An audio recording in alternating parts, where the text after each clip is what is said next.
Dead in the water. Boom! Boom! Bombs fell. Torpedoes slammed into hulls. Bullets chewed up the water. High above, a flock of Japanese planes circled like birds of prey. And Stanley and I were in a little boat, smack dab in the middle of Pearl Harbor. "We're gonna die!" I cried. I curled up into a ball next to Kowalczyk Joseph H. "We're gonna die! We're gonna die!" I muttered again and again, like a guy saying 3 hots in a cot over and over on the Utah. I couldn't think, couldn't move. Stanley and I made ourselves as small as we could and put our arms over our heads, as though that would protect us from bombs and bullets. Something big hit the water close by. Whoosh, making Stanley and me flinch, and then boom, boom. A bomb exploded in a towering pillar of seawater and burning oil.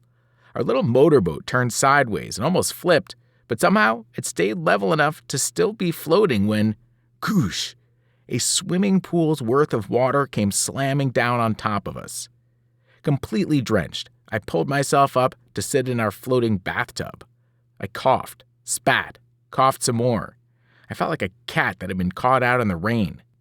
Stanley had been thrown to the front of the boat and was squirming to right himself. Kowalczyk, Joseph H., lay over the side, half in, half overboard, and still unconscious. I grabbed his jersey and pulled him back in, propping him up against the wall to keep his head out of the bloody water slushing around at our feet. "The engine's swamped!" Stanley yelled, examining the motor. "We're dead in the water!" Dead was right. We had a set of oars in the boat for emergencies, but it would take forever to row anywhere, and we didn't have forever. We didn't have 5 minutes. "We have to turn around," I yelled. "We have to get out of here." "No, we have to save this sailor," Stanley said. He yanked on the cord to try to restart the engine. It didn't start. "Stanley, forget the sailor," I cried. "He'll die if we don't get him to the hospital," Stanley yelled, giving the cord another pull.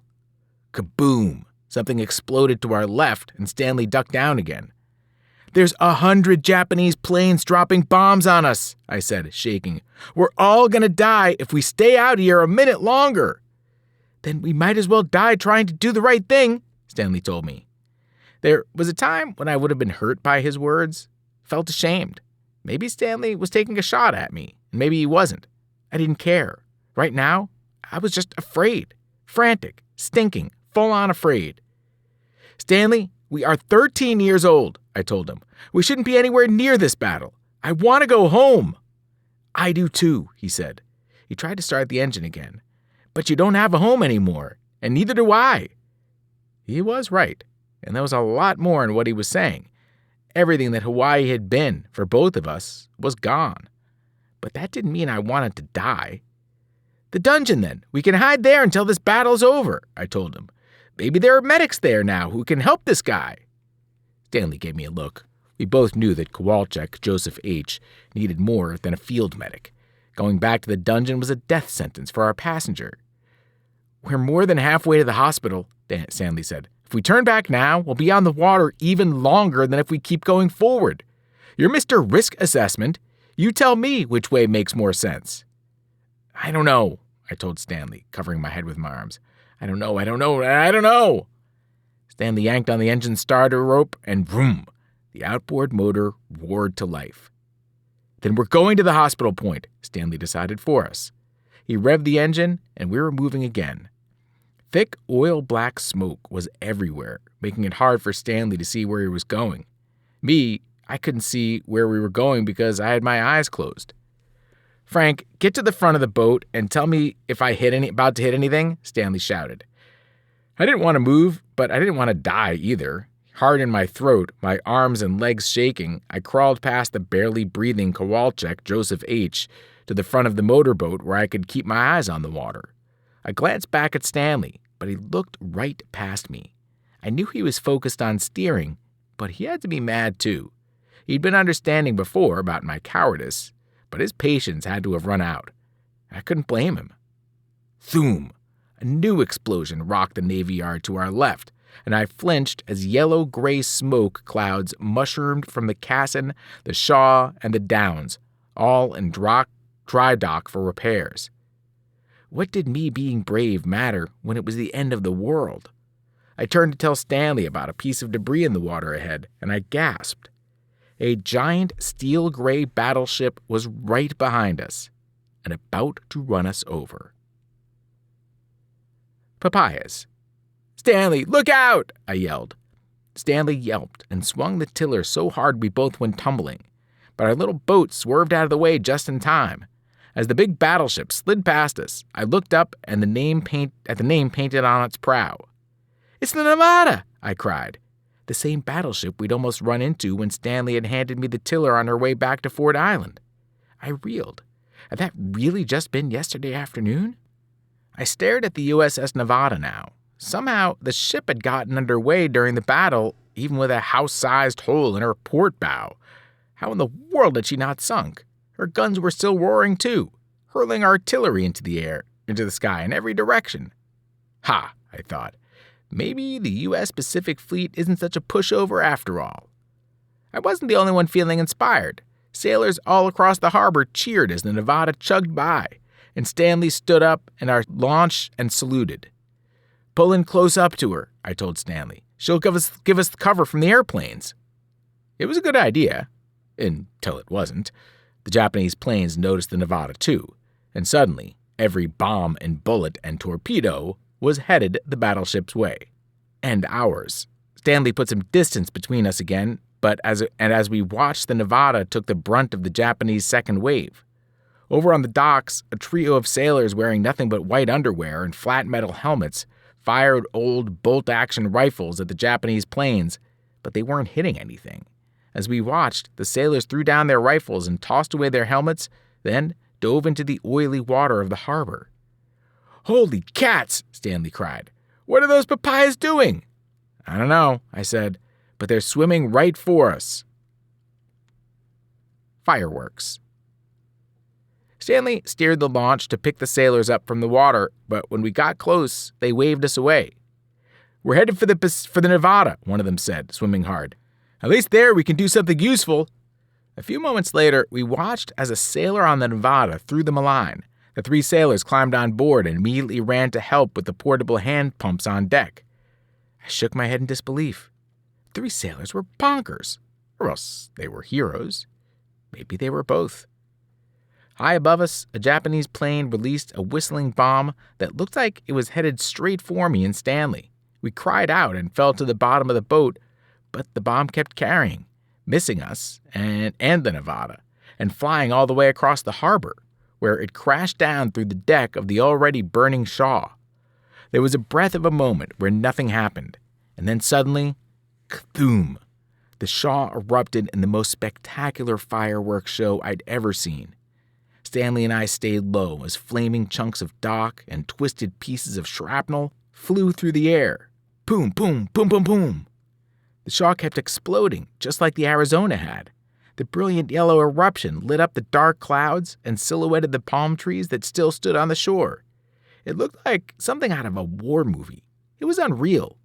The shockwave blew dozens more sailors off the docks. They fell all around us, most of them already dead. Some of them were alive enough to scream, though, and I screamed with them as the human fireballs hit the water. All those sailors, dead, I thought.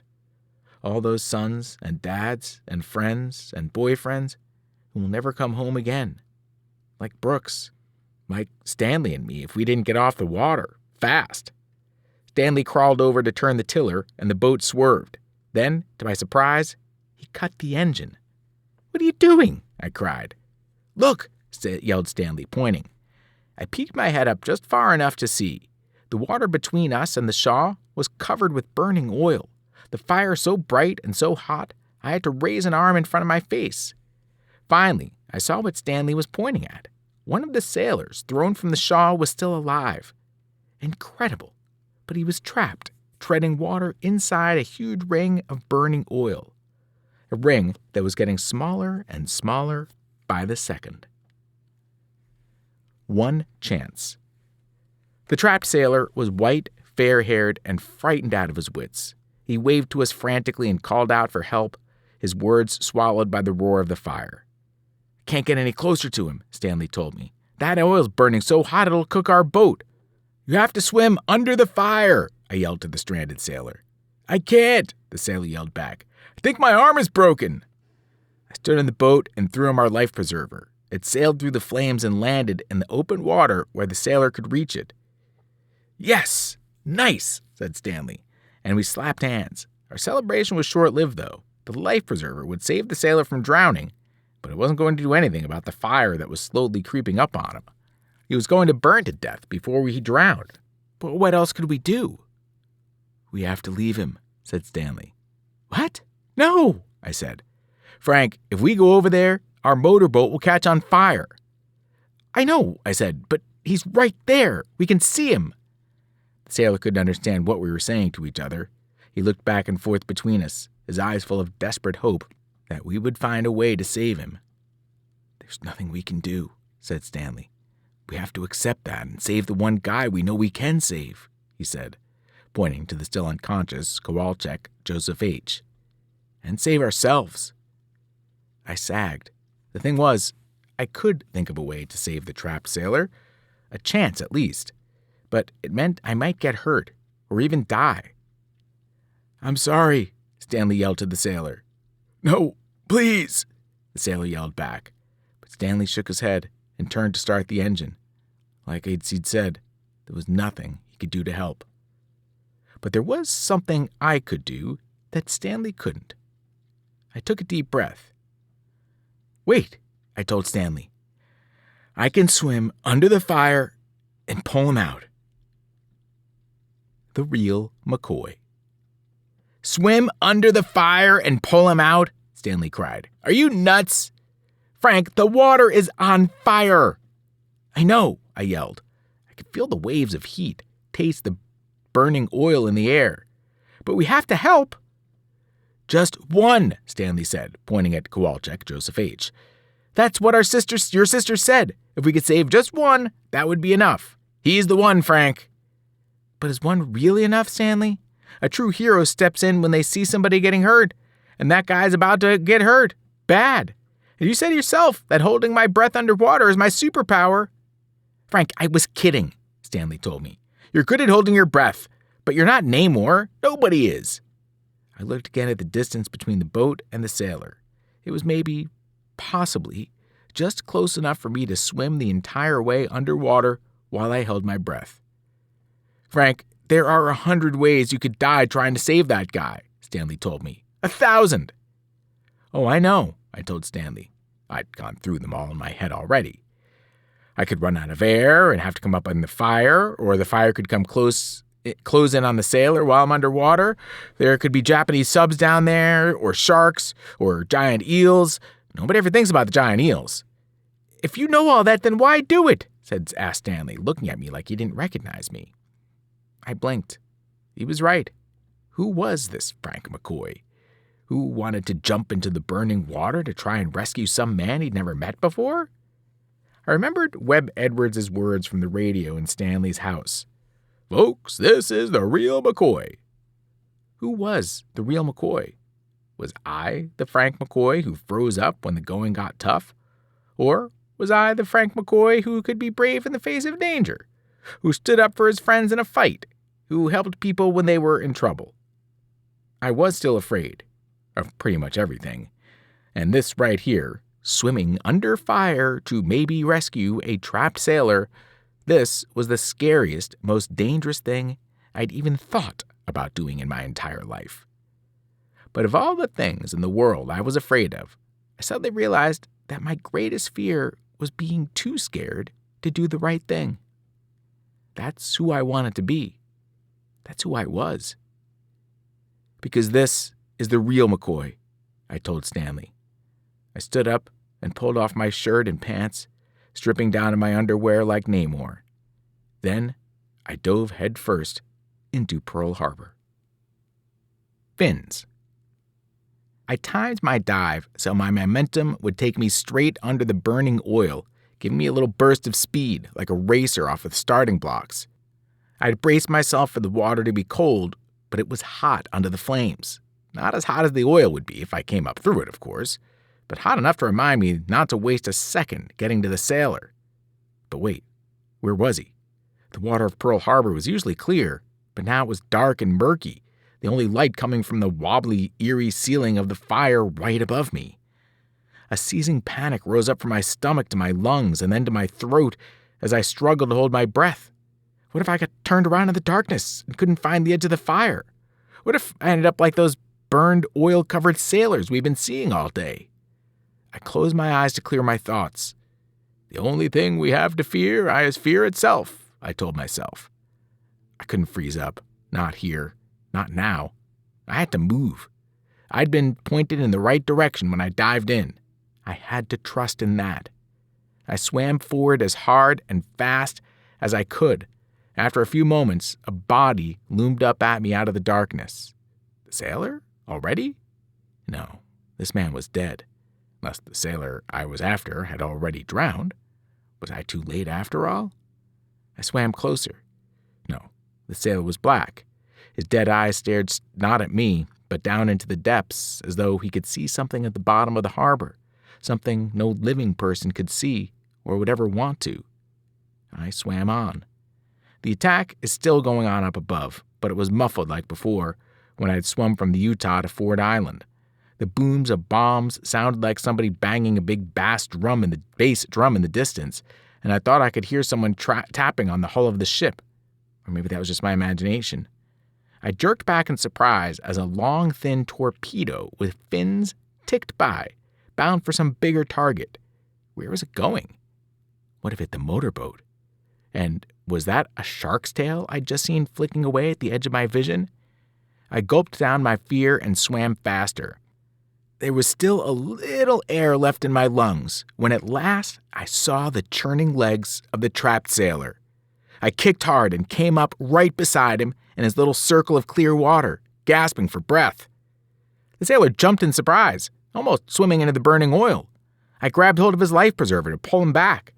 The flames were so close and so hot, I felt like I was getting a sunburn. Sweat beads immediately popped out on my forehead and ran down my face. Are you one of those kids from the boat? The sailor asked. How did you swim that far without coming up for air? It's kind of my superpower, I said, like Namor.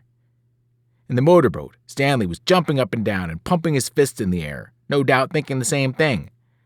I don't suppose you can fly like Namor, the sailor said. I blinked, surprised he knew the comic book.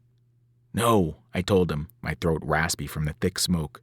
We're going to have to swim for it. Deep breaths. I can't swim that far underwater, the sailor said, his voice pitched high with panic. Up close, I could see now that he was really young, just a few years older than me and Stanley, with not a hint of stubble. Probably right out of high school, like Ginny. He was shivering, and his frightened eyes never stayed in one place. There were scorch marks on his face from when the shawl had blown up, but he didn't look too badly injured.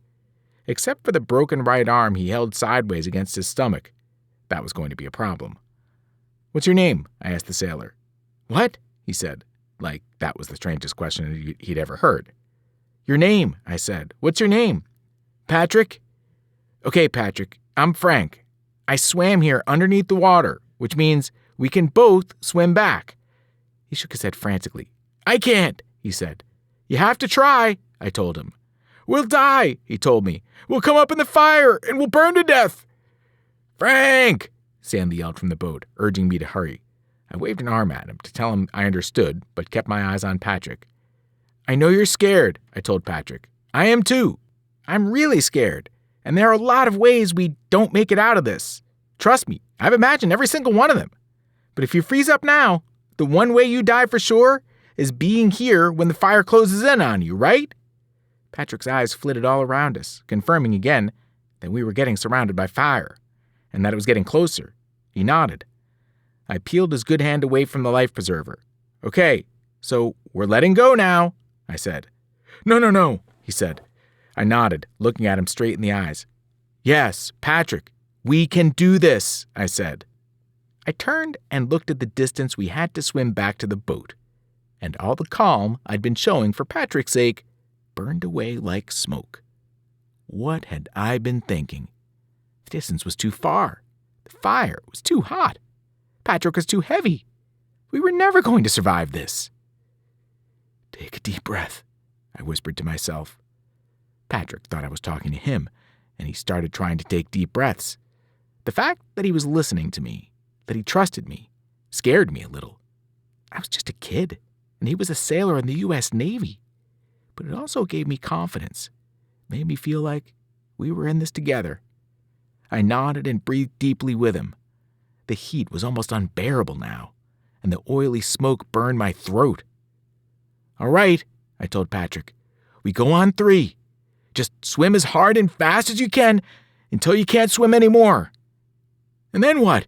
he said, panic rising in his voice again. "Then I'll be there to help you," I said. "Ready? 1, 2, 3. We took the biggest gulps of air we could and slipped under the surface. Diving deep. Patrick was not a great swimmer, and his broken arm made him worse. We'd only gone a few yards when he gave up trying to drag himself along and hooked his good arm around my shoulders, like when I was a little kid and rode my dad's back in the pool. I kicked my legs with all my strength. Bullets streaked slantwise through the water ahead of us, and I suddenly thought about Stanley, a sitting duck on top while we swam here below. I'd forgotten how dangerous it still was above the water, too. "Please be okay, Stanley," I thought. I swam through the darkness for what seemed like forever, and there was no end to the flames above us. The fire must have been spreading. The swim from my boat to Patrick hadn't taken nearly so long. I was sure of it. I was certainly going slower with Patrick hanging on to me, and now he wasn't even kicking anymore. My frustration turned to panic as his arm around my shoulders went slack. No. I turned in horror to see Patrick burping air bubbles, his eyes half closed. Patrick wasn't kicking anymore because he was drowning. But I couldn't take him up for air, not yet. We were still underneath the burning oil. There was nothing I could do but swim for both of us. I grabbed Patrick's hand and towed him through the water, going even slower than before. My arms ached and my lungs began to burn. I was reaching my limit, and I still couldn't see the end of the flames. I had been wrong when I imagined there were 100 ways to die in Pearl Harbor. There were 101 ways to die, and I was sure I had just found the last one. And then one of the other 100 managed to find me, as up from the depths in front of us swam a giant moray eel. Everybody forgets the eels. A giant eel.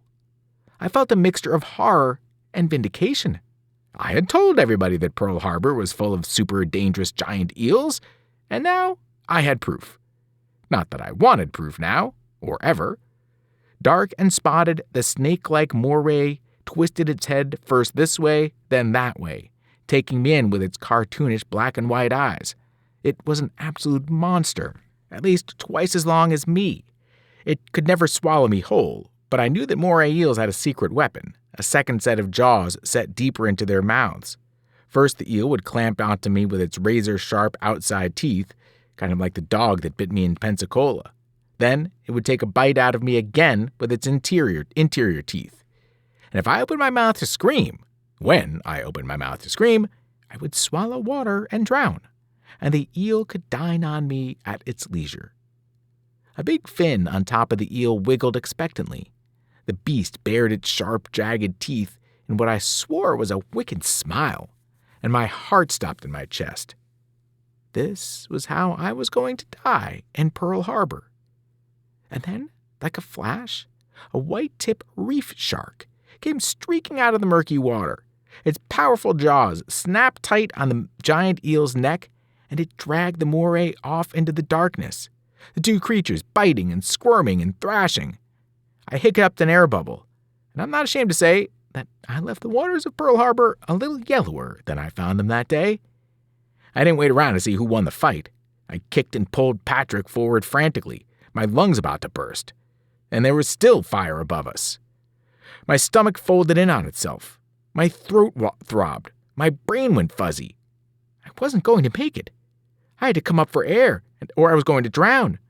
But if I came up for air, I was going to burn. Suddenly, an oar crashed down into the water from above, making me flinch. The oar came down again and again, splashing and swishing until it made a small, clear circle in the scorching oil. It was an opening in the flames. I darted up and took a desperate gulp of air and almost got whacked in the head. "Sorry," Stanley cried.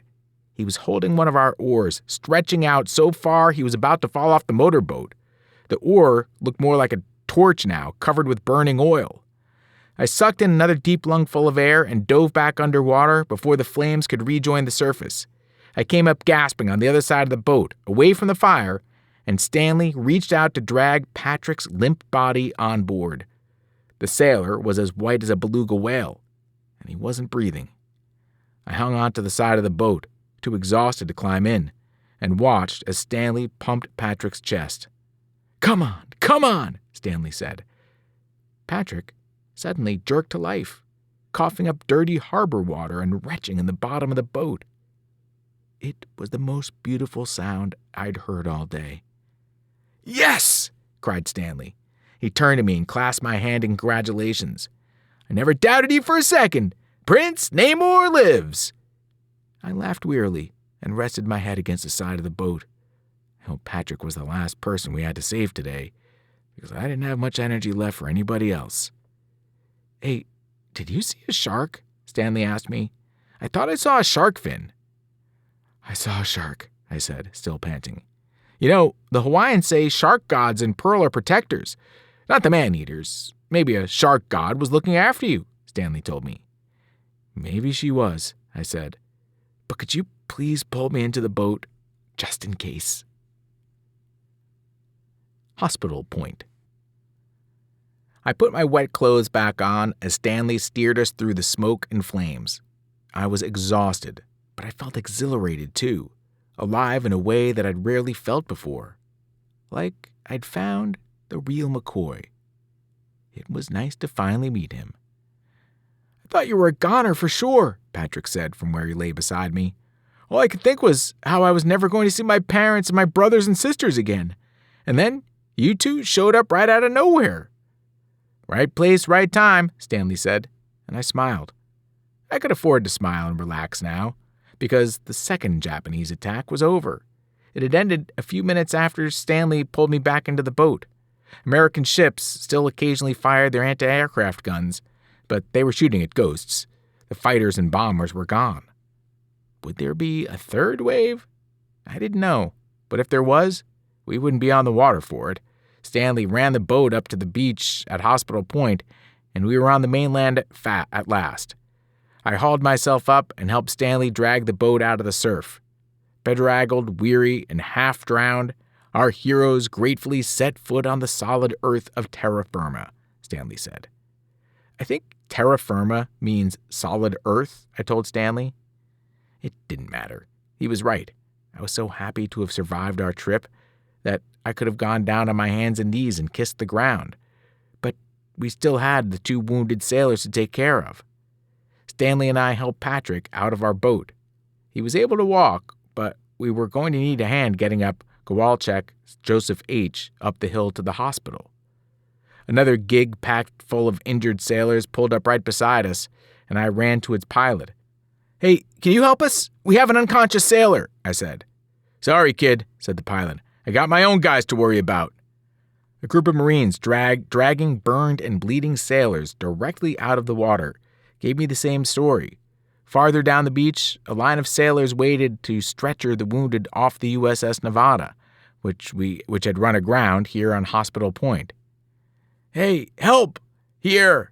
Stanley cried, flagging down 4 civilian men who were passing by.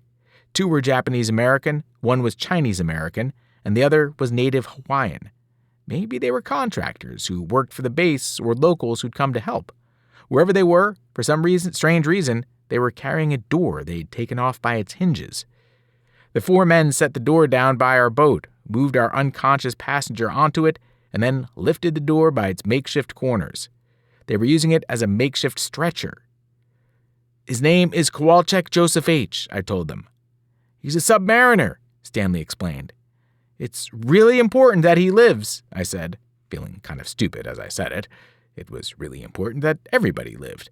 But there was no way to explain to these guys how much we'd gone through to get him here, how much he meant to us, And to Ginny. Well, he's still alive, the Chinese-American man said, putting a finger to Kowalczyk's neck to feel his pulse. We'll get him up to the hospital ASAP. Every doctor and nurse on the island is there, yeah? Even the dentists, the native Hawaiian man said. We thanked the four men as they carried Kowalczyk Joseph H. up the hill. I hoped he'd be okay, but he was out of our hands now. We were just starting for the hospital ourselves when a couple of sailors who'd been hauling wounded men out of the water came running up to us. Hey, can we use your boat? One of the sailors asked. Stanley and I looked at each other. Technically, it was Stanley's boat, so I waited for him to say yes or no. Yeah, sure, said Stanley. The sailors wasted no time getting the motorboat turned around, and two more sailors jumped in with them before they sped off into the smoke. I suddenly wondered if we'd ever see that boat again, and just as quickly wondered if it mattered. In a place where every day had always seemed as identically perfect as the day before, I couldn't begin to imagine what tomorrow would be like. Come on, I told Patrick. Let's get you to the hospital. The hill up from the shoreline up to the hospital looked like a bomb had exploded in the middle of a picnic. Sailors were laid out everywhere on the grass, dozens of them, hundreds. Some of them moaned and writhed. Others lay still underneath bloody sheets that covered their heads. One man, who was somehow still awake and talking, was burned black from head to foot. I looked away, but the stench of charred flesh was so powerful, it felt like an attack. I heard a wounded sailor cursing the Japanese, and I glanced at Stanley. I worried about how he was taking all this, worried about how other people would see him now, how he would see himself. Stanley kept his eyes on the ground, guiding Patrick steadily through the minefield of bodies.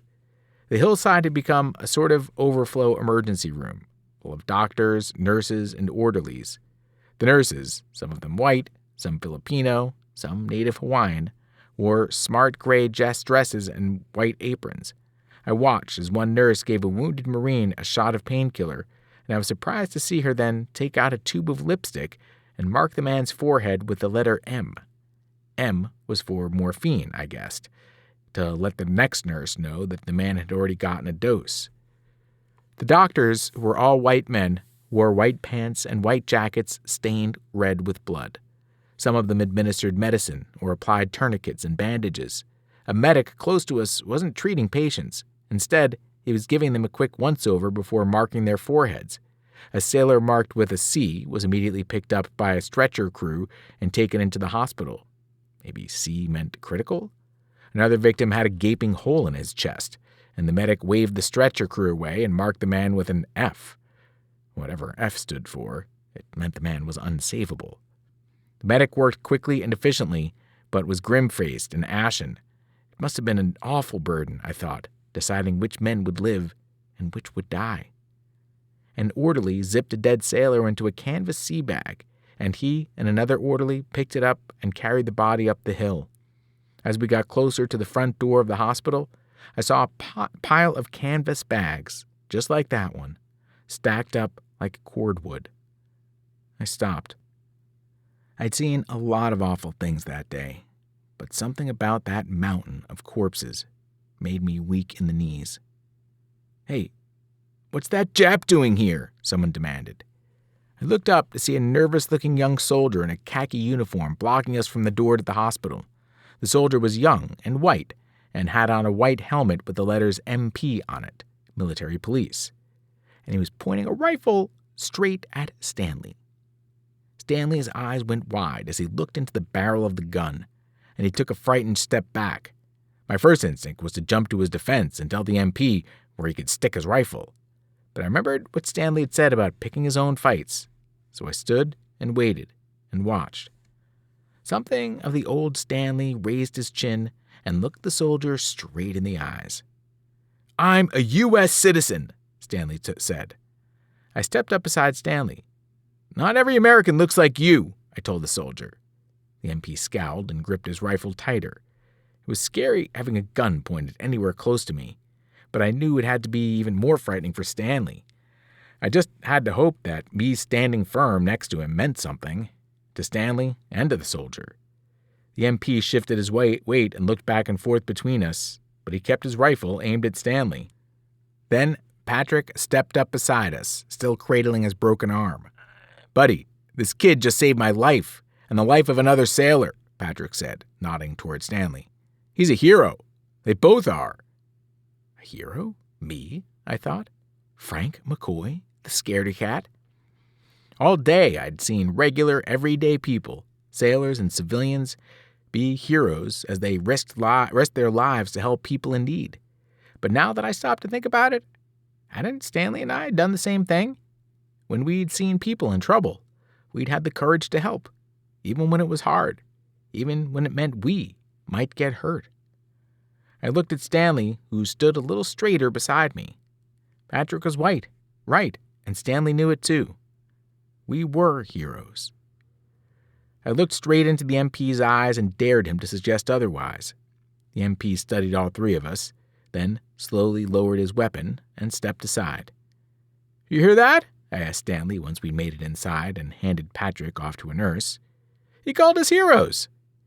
I felt a warm glow of pride that was better than any smile my dad had ever given me. But one look at Stanley's downcast face made me swallow my joy. Stanley might have convinced one distrustful American soldier to give him a pass, but we both knew he wasn't always going to have Patrick there to speak up for him.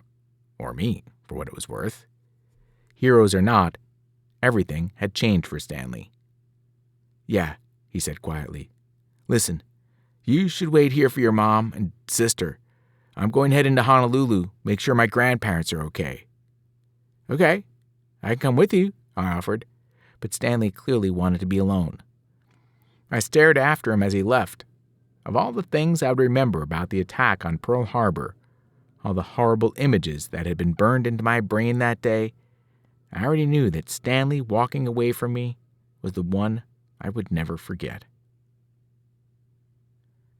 Dear Lord, lest I continue my complacent way, help me remember, somehow out there, a man died for me today. As long as there be war, I then must ask and answer, am I worth dying for?